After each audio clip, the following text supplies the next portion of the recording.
Hello. So at the beginning of the semester, I said that the relationship between the word sex and the word resistance was just like the fact that there was, things happening to the different genders in society, things happening to all of these people, and there being resistance towards it. It was very simple. There was not much detail added onto it. I can say now that, I do still feel that way, but I have a lot more evidence to back up my decision, and I feel like I'm a lot more educated on the subject. My definition at this course is still somewhat the same, but I have more specific evidence. Some examples that I can give will relate to the subject of sexual assault.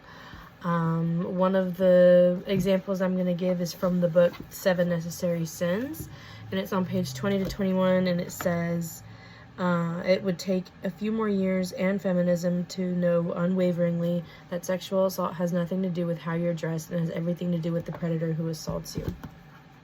Sexual assault has absolutely nothing to do with what you're wearing, and since participating in the service learning project that me and my group did about sexual assault, I have learned just how common sexual assault is and how not one of the statistics that we studied had anything to do with what that person was wearing. Also, how it continues in this chapter to talk about how getting angry needs to be normalized more and expected. We cannot just sit back and do nothing. This chapter is probably one of my favorites because of how much she supports women getting angry over these certain situations, about how we can't just sit here and be like, oh yeah, this person sexually assaulted me, I can't really do anything about it. No, you're supposed to be angry about it. Let's see, one of the other things I'll be talking about is the importance of taking ownership and stepping up to what you have done. So this is again relating to the anger chapter, because we need people to get angry and to get these people to take ownership of what they're doing. One example of taking ownership is from the reading Draupadi, and it says, you ask them to make me up, don't you want to see how they made me? This is the scene where Draupadi has been sexually assaulted and raped, and she's got, all of these injuries all over her, she's got blood all over her, and she walks up naked to the leader of these men and is basically looking at him and like, this is what you wanted them to do to me. And he can't even look at her. He hardly wanted to even look at her. And he asked her what she was doing, and she was like, this is what you told them to do. Why can't you look at this? Like, this, you made this. Another example is the song Straight Outta Vagina by Pussy Riot. The lyrics says, my vagina is tough and dangerous, shaking up the major labels. Vagina gonna take the stage, because vagina's got a lot to say.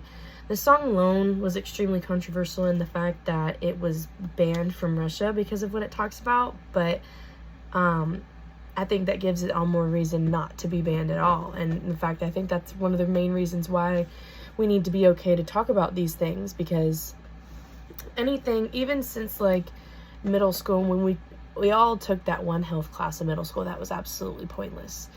And, from then on, the subjects of sex and anything to do with any sort of reproductive, system or anything has always been taboo, and it's never, it's uncomfortable. A lot of people don't want to sit there and talk about it.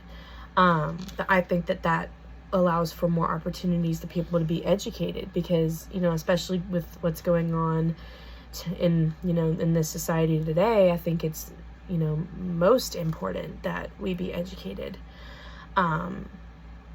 An example I could use from my life on how these all sort of relate is the service learning project that I did.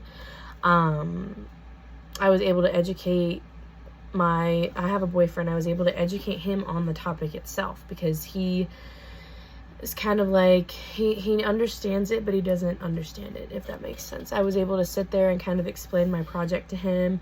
I even explained it to a couple of his roommates, and it was just kind of eye-opening to them about how much they didn't even realize.